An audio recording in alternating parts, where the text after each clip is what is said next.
Hello students, आज हम लोग क्लास 10th का एक बड़ा इम्पॉर्टेंट टॉपिक सीखते हैं, लाइफ प्रोसेस। और लाइफ प्रोसेस में हम लोग सीखते हैं ह्यूमन डाइजेस्टिव सिस्टम, ह्यूमन का डाइजेस्टिव सिस्टम। तो ह्यूमन का डाइजेस्टिव सिस्टम अगर हम लोग देखें तो एक्चुअली होता ये है कि हम लोग इसके पहले इसमें पढ़े हुए हैं न्यूट्रिशन, है ना। न्यूट्रिशन क्या होता है कि कोई भी फूड हम लोग इंटेक किए, फूड को इंटेक करने के बाद पूरा वो पहुंचाया जा रहा है बॉडी में, और बॉडी के ईच एंड एवरी सेल्स तक। तो फूड या जो भी हमारे न्यूट्रिएंट्स हैं, न्यूट्रिएंट्स को इंटेक करके सेल्स तक पहुंचाने का जो प्रोसेस है वो क्या है, न्यूट्रिशन है। अच्छा, अब यहाँ पे हमने एक बात बोला है न्यूट्रिएंट, क्या हुआ है यहाँ पे न्यूट्रिएंट्स। तो ये न्यूट्रिएंट्स क्या होते हैं, nutrients are the chemically substance. Nutrients क्या होते हैं, केमिकल सब्सटेंस होते हैं जो कि हमारे बॉडी को क्या प्रोवाइड करते हैं, they are provide us energy, energy provide करेंगे। और इसके साथ साथ क्या प्रोवाइड करेंगे, ये strongness to our body, strongness to our body, repairing of tissue, repairing of tissue, tissue को रिपेयर करने का काम ये सारे करते हैं हमारे कौन, न्यूट्रिएंट्स। अच्छा, न्यूट्रिएंट्स या फूड हमारे दो टाइप के होते हैं, एक होता है हमारा ऑर्गेनिक, एक हुआ ऑर्गेनिक, और सेकंड हमारा कौन सा हुआ, इनऑर्गेनिक। ठीक है, ऑर्गेनिक एंड इनऑर्गेनिक। अब ऑर्गेनिक में कौन कौन आते हैं, ऑर्गेनिक में हो जाते हैं हमारे कार्बोहाइड्रेट, फिर इसके बाद आता है इसी में प्रोटीन, फिर इसी में आ जाता है हमारा फैट या फैटी एसिड, या जिसको हम लोग लिपिड भी कह सकते हैं। इनऑर्गेनिक की बात करें तो जो इनऑर्गेनिक होता है हमारा, इनऑर्गेनिक के अकॉर्डिंग हमारे H2O आ जाता है, वाटर आ जाता है, प्लस इसके साथ जो हमारे मिनरल्स हैं इन सबको भी हम लोग किस में इंक्लूड करते हैं, इनऑर्गेनिक सब्सटेंस में। ठीक है। अच्छा, न्यूट्रिशन में कोई अगर हम लोग ये देखेंगे जो न्यूट्रिशन के स्टेप्स हैं, स्टेप्स ऑफ न्यूट्रिशन, न्यूट्रिशन के बेसिकली कितने स्टेप हैं, 5। कौन कौन सा होता है, इंजेशन पढ़ चुके हो पीछे, फिर होता है डाइजेशन, और फिर कौन होता है, एब्जॉर्प्शन, एब्जॉर्प्शन होता है, और कौन होता है, एसिमिलेशन, एसिमिलेशन, और नेक्स्ट एंड लास्ट वन कौन सा होता है, इजेशन।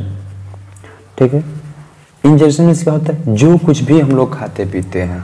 ठीक है, मान लीजिए कि आप मार्केट गए हो, मार्केट में आपका मन कर रहा है कि आप यहाँ पे खरीदे गोलगप्पा, अब इस गोलगप्पा को आप उठा के लेके जाओगे कहाँ पे, ओरल कैविटी में, ओरल कैविटी में लेके गए, या जो कुछ भी आप शादी में गए हो, बारात में गए, जो कुछ भी आप खा पी रहे हो उसको उठा के ओरल कैविटी तक ले जाने का जो प्रोसेस है, इसी को हम लोग क्या कहते हैं, इंजेक्शन। तो एक लाइन में अगर कहें तो हमारा ये क्या है, intake of food, intake of food.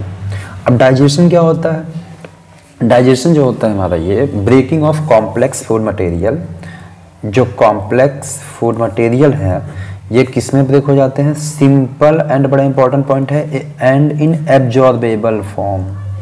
ये बड़ा इंपॉर्टेंट है, एब्जॉर्बेबल फॉर्म। एब्जॉर्बेबल फॉर्म कहने का मतलब कि वो एब्जॉर्ब उनको किया जा सके, इस लेवल पे उनका डाइजेशन होना है, इस लेवल पे उनको ब्रेक होना है, तब जाके कहा जाएगा को हमारा क्या होता है, डाइजेशन।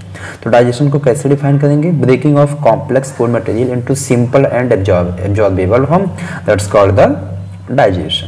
ओके। अच्छा, डाइजेशन का जो स्टार्ट होता है, डाइजेशन शुरुआत कहाँ से हो जाता है, अपना ओरल कैविटी से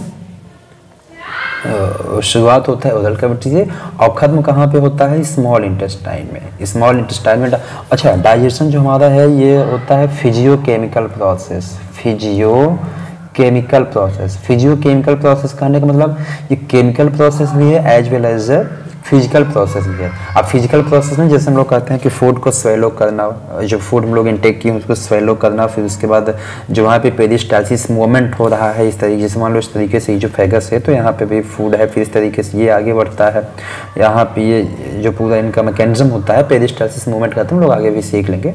तो इस वाले प्रोसेस को हम लोग कहेंगे फिजियोकेमिकल है, चीविंग कर रहे हैं फूड को, ये सब मैस्टिकेशन कर रहे हैं, ये है हमारा फिजियो प्रोसेस। अब केमिकल प्रोसेस में क्या होता है, जो वहाँ पे एंजाइमेटिक प्रोसेस होता है, केमिकल वहाँ पे यूज होते हैं, उसको हम लोग कहते हैं केमिकल प्रोसेस। बात समझ आए। अब आता है हमारा एब्जॉर्प्शन। एब्जॉर्प्शन क्या होता है, जब फूड जैसे मान लीजिए कि एक लाइन में अगर हम लोग समझें कि यहाँ से स्टमक से फूड डाइजेस्ट होके कहाँ पे पहुंचा है, स्मॉल इंटेस्टाइन में। अब स्मॉल इंटेस्टाइन में इस तरीके से फिंगर लाइक प्रोजेक्शन होते हैं, ये फिंगर लाइक प्रोजेक्शन होते हैं, और ये फिंगर लाइक प्रोजेक्शन जो डाइजेस्टेड फूड मटेरियल है वहाँ से जो रिक्वायर्ड मटेरियल है उनको एब्जॉर्ब कर लिया जाता है। एब्जॉर्ब करके कहाँ भेज दिया जाएगा, ब्लड में। अब ब्लड से आ गया ब्लड में, अब ब्लड से ये कहाँ भेज दिए जाएंगे, सेल में।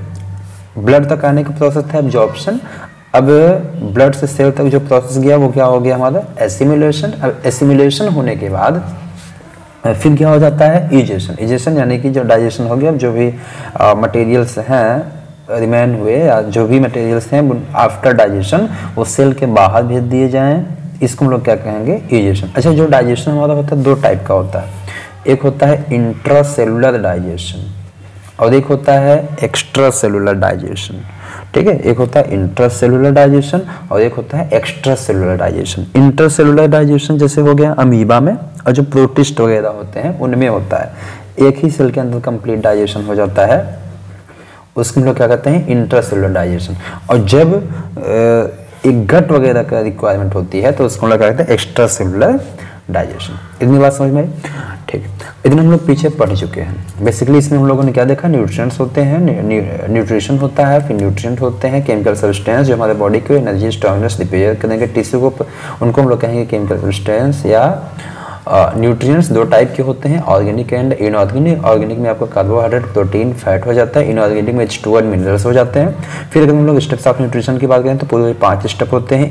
इंजेशन होता है, intake of food, digestion, breaking of complex food material into simple and absorbable form, that is the digestion. It is a physiochemical process. absorption होता है small intestine में, assimilation होता है जो हमारा digested food है ब्लड में पहुंचा, ब्लड से पहुंच जाएगा सेल तक, इस प्रोसेस को कहा जाएगा assimilation। फिर आता है इजेशन, जो अपशिष्ट है यानी कि जो अनडाइजेस्टेड है, वेस्ट उनको बाहर निकाल देना हमारा क्या होगा, इजेशन। अब लोग देखते हैं कि ह्यूमन डाइजेस्टिव सिस्टम। अच्छा, अगर हम लोग ह्यूमन डाइजेस्टिव सिस्टम की बात करें तो जो है ह्यूमन डाइजेस्टिव सिस्टम, इस ह्यूमन डाइजेस्टिव सिस्टम में बेसिकली दो पार्ट होते हैं। एक होता है हमारा एलिमेंट्री कैनाल,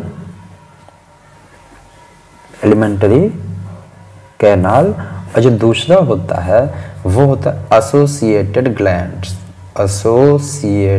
ग्लैंड्स, या इन एसोसिएटेड ग्लैंड्स को हम लोग एक नाम और दे सकते हैं, डाइजेस्टिव ग्लैंड्स का नाम देंगे, डाइजेस्टिव ग्लैंड्स। ये these digestive glands are 3 types.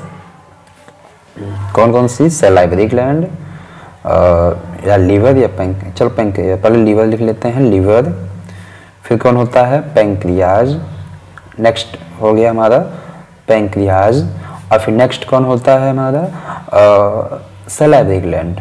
Okay, third one is the salivary gland। अच्छा, ये जो salivary gland होता है ये भी फर्दर 3 टाइप का होता है। कौन कौन सा बोलो, सब मैंडिबुलर, सबलिंगुअल,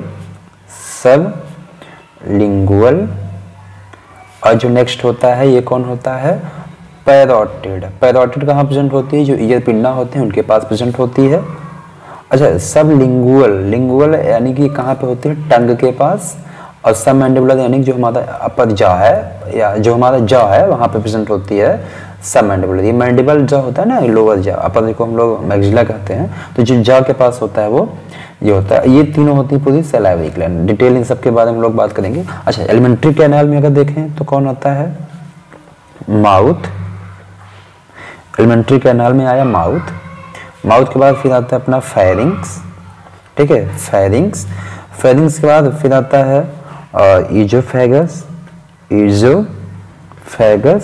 इजोफेगस के बाद फिर आ जाएगा स्टमक के बाद फिर आता है स्मॉल इंटेस्टाइन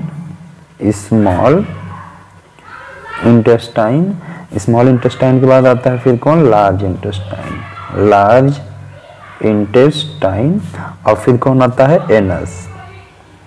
ठीक है, first opening of alimentary canal mouth, first opening, and last opening of alimentary canal is anus. ठीक है। अब अच्छा फेरिंग्स की बात करें तो ये भी फर्दर 3 टाइप की हो जाएगी। एक होती है ओरोफेरिंग्स, दूसरी होती है लैरिंगोफेरिंग्स और तीसरी होती है नेजोफेरिंग्स। ओरोफेरिंग्स, लैरिंगोफेरिंग्स और फिर नेजल चैम्बर में ये होगा, और ये लैरिंगोफेरिंग लैरिंग्स में ओपन होता है, ओरोफेरिंग्स अपने ईजोफेगस में ओपन होती है, ठीक है। ईजोफेगस, स्टमक के भी जो है 3 पार्ट होते हैं बेसिकली, जे शेप्ड स्ट्रक्चर होता है, फर्दर हम लोग आगे देखेंगे। जो माउथ है, माउथ की हम लोग डिटेल बात अभी बात करेंगे। इसमें पैलेट प्रेजेंट होता है, पैलेट प्रेजेंट होगा, पैलेट के बाद इसमें टीथ प्रेजेंट होते हैं, टीथ एज वेल एज इसमें टंग प्रेजेंट होती है, ठीक है। ये बेसिकली 3 चीजें यहाँ पे हैं, पैलेट, टीथ एंड टंग। फिर स्टमक हम लोग देखेंगे। स्टमक हमारा क्या होगा, cardiac, fundic and pyloric, cardiac, fundic and pyloric, ये 3 पार्ट हम लोग देखेंगे। फिर स्मॉल इंटेस्टाइन आता है। स्मॉल इंटेस्टाइन में कौन कौन है, DJI, डीजे होता है ना बजता है साथ में, तो DJI, DJI कहते हैं ना कि सुने होंगे जब डीजे बजता है वहां पे कहते हैं ना कि डीजे रमेश, तो वो जो वैसे हम लोग DJI कहेंगे, है ना। तो डी में क्या हो जाता है, डिओडेनम, और जे में क्या हो गया, जेजुनम, एंड आई क्या हो गया, इलियम, ठीक है। Duodenum, jejunum and ileum. फिर आता है लार्ज इंटेस्टाइन। लार्ज इंटेस्टाइन के भी पार्ट होते हैं। लार्ज इंटेस्टाइन के कौन कौन पार्ट होते हैं बता सकते हो क्या, बोलो। पहला तो होता है हमारा कोलन, ठीक है। फर्स्ट क्या हो गया, कोलन हो गया, रेक्टम, कोलन। अच्छा, कोलन में भी कई टाइप का कोलन होता है, जैसे मान लीजिए कि ascending colon, descending colon and transverse colon. तो सबसे पहले हमारा कौन आएगा, असेंडिंग कोलन, है ना, असेंडिंग कोलन। फिर आ जाएगा ट्रांसवर्स कोलन, और फिर कौन आता है, डिसेंडिंग कोलन, ठीक है। Ascending colon, transverse colon and descending colon. और फिर इसके बाद कोलन, एंड फिर इसके बाद कौन आता है इसमें, रेक्टम, कोलन एंड रेक्टम आ जाता है, ठीक है। तो ये बेसिकली किसके पार्ट होते हैं, लार्ज इंटेस्टाइन के, है ना। और एनएस इसकी क्या होती है, लास्ट ओपनिंग होती है। कोलन अभी हम लोग पूरा इसको जब डायग्राम बनाएंगे तो इस डायग्राम में पूरा अच्छे से इसको हम लोग समझेंगे कि अब असेंडिंग कोलन कहाँ होता है, डिसेंडिंग कोलन कहाँ होता है, ट्रांसवर्स कोलन कहाँ होता है, ठीक है। अभी तो फिलहाल 10th के लेवल का ही हम लोग देख रहे हैं, बहुत ज़्यादा डिटेल भी आपको इसमें देखने की आवश्यकता नहीं है। और नहीं तो भी पेरिटोनियम वगैरह भी आता है, हिस्टोलॉजी, ड्यूडेनम का हिस्टोलॉजी देखना होता है, लेकिन वो हिस्टोलॉजी वगैरह आपके यहाँ पढ़ने के लिए नहीं है। अच्छा, एक चीज़ यहीं पे आपको मिलेगा, सीकम, ठीक है। कहीं कहीं लिखा होता है कि सीकम भी एक लार्ज इंटेस्टाइन का ही पार्ट है, तो यहाँ पे आप इसको देख लीजिएगा। सीकम क्या होता है, एक्चुअली होता ही है ना कि जहाँ पे हमारी लार्ज इंटेस्टाइन होती है और स्मॉल इंटेस्टाइन, दोनों जहाँ पे जिस जगह पे फ्यूज करती है उसी को कहते हैं सीकम। तो ये पूरा ओवरऑल हम लोगों का होता है human digestive system. Human digestive system में कौन कौन आता है, alimentary canal and associated gland या डाइजेस्टिव ग्लैंड्स। एलिमेंट्री कैनाल में माउथ होता है, फेरिंग्स होता है, oesophagus, stomach, small intestine and large intestine, and last one is the anus. Mouth is first opening and anus is the last opening, ठीक है।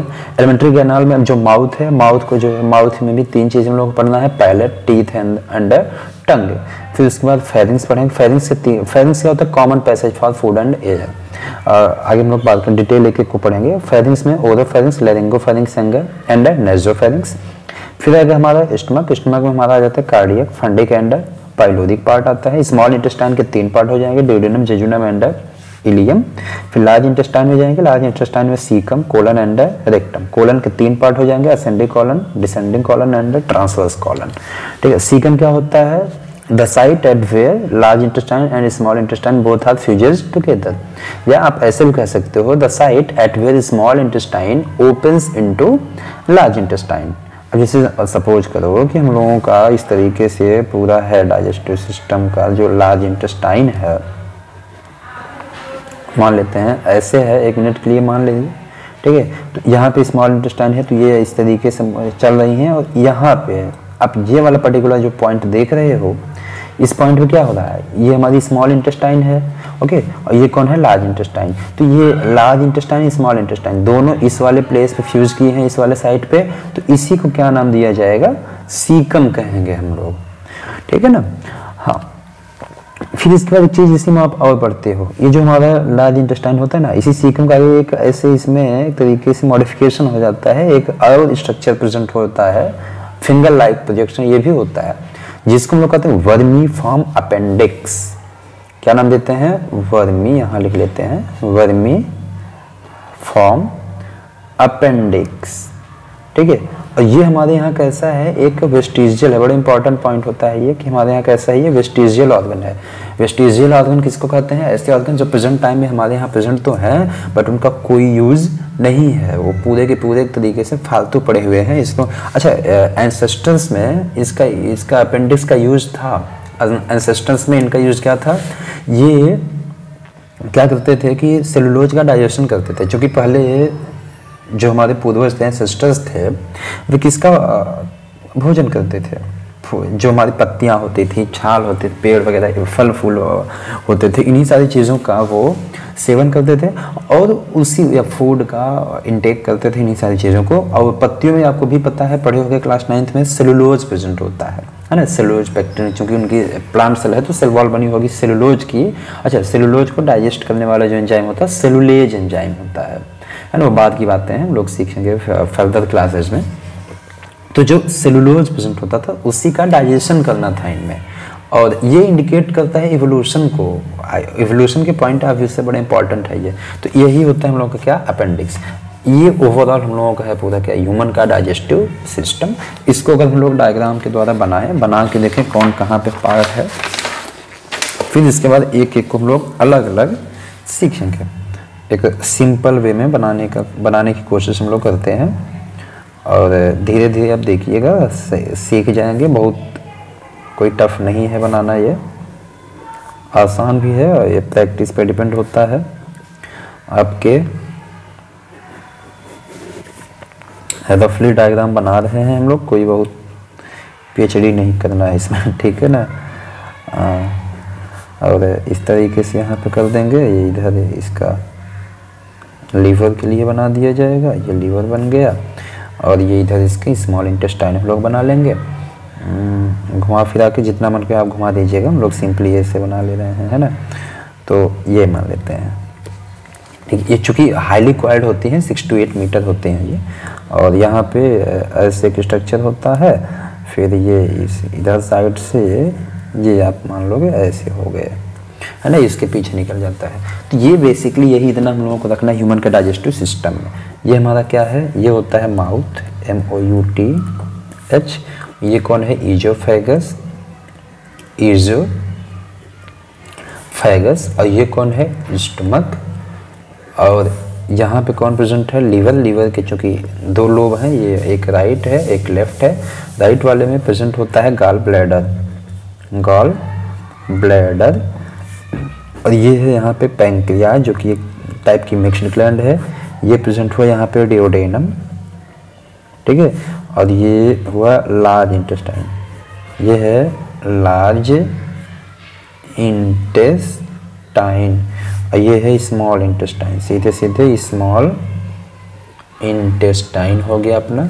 और ये वाला जिस अभी हम लोग जिसकी बात किए थे, सीकम, और फिर यहाँ पे अपेंडिक्स, वर्मी फुल फॉर्म होता है वर्मी फॉर्म अपेंडिक्स, पूरा नाम होता है। ये हो गया इसका रेक्टम। अब इधर कौन हो गया, ये एनल्स, ओके। तो ये इतना कंप्लीट पार्ट हो गया हम लोगों का किसका, ह्यूमन डाइजेस्टिव सिस्टम का। अब इसमें अब देखो लोग कहते हैं ना एसोसिएटेड ग्लैंड्स नाम दिए थे अभी उधर, देखो याद होगा अगर आपको, हम लोग अभी वहाँ पे एसोसिएटेड ग्लैंड नाम दिए थे ना, एक मिनट हो। देखो ये चीज़, ये एसोसिएटेड ग्लैंड हम लोग नाम दिए थे। एसोसिएटेड ग्लैंड क्यों नाम दिए, क्योंकि ये जो हमारा डाइजेस्टिव सिस्टम है, डाइजेस्टिव सिस्टम से एसोसिएट है। यहाँ पे देखो लीवर यहाँ से एसोसिएट कर रहा है, पैंक्रियाज यहाँ से एसोसिएट कर रही है, माउथ में इस इधर मान लीजिए इस तरीके से पैरोटिड ग्लैंड वगैरह होंगी, माउथ में प्रेजेंट होंगी जो सैलिवरी ग्लैंड, तो ये भी एसोसिएट कर रहे हैं। और इनका डाइजेस्टिव ग्लैंड क्यों कर रहे हैं, क्योंकि ये डायरेक्ट एलिमेंट्री कैनाल में नहीं हेल्प करती, इनका जो सिक्रेशन होता है वो एलिमेंट्री कैनाल में पहुंचता है, और वहाँ एलिमेंट्री कैनाल में पहुंचने के बाद डाइजेशन कंप्लीट करता है ना। जैसे यही स्टमक है, स्टमक की जो है पूरा हम लोग डिटेल अभी एक एक पार्ट को करके देखेंगे। पहले माउथ सीखेंगे, माउथ को, फिर उसके बाद माउथ के बाद ईज़ोफेगस एक में पढ़ लेंगे, फिर स्टमक पढ़ लेंगे। तो एक एक पार्ट को हम लोग एक अलग अलग वीडियो में पढ़ेंगे, बहुत बड़ा वीडियो नहीं करेंगे, बहुत लंबा हो जाएगा, है ना। तो इस तरीके से हम लोग आज के लिए इतना ही रखते हैं। बाकी कोई अगर आपको डाउट हो, कोई चीज़ें कोई बात समझ में ना आई हो तो उनको आप कमेंट कीजिएगा, और अच्छा लगा हो सब्सक्राइब कीजिए, और अपने फ्रेंड्स को भी शेयर कीजिए, जिससे कि उनको भी एग्ज़ाम आ रहा है तो एग्ज़ाम के समय हम लोग कोशिश करेंगे जो भी पॉइंट्स आपके क्लियर नहीं हुए होंगे किसी भी क्लास के, आप 10th में हो, 12th में हो, 9th में हो, 11th में हो, खासकर 10th और 12th जो हैं यूपी बोर्ड के हो या सीबीएसई बोर्ड के, कोई मैटर नहीं करेगा। आप जो है आईसीएसई बोर्ड, कोई भी बोर्ड है आपका, तो आप हमको टॉपिक बता दीजिएगा, वो पर्टिकुलर टॉपिक पे वीडियो बना के अपलोड कर देंगे, आप उसको देख लीजिएगा, है ना। और best of luck, thank you, it's my next day.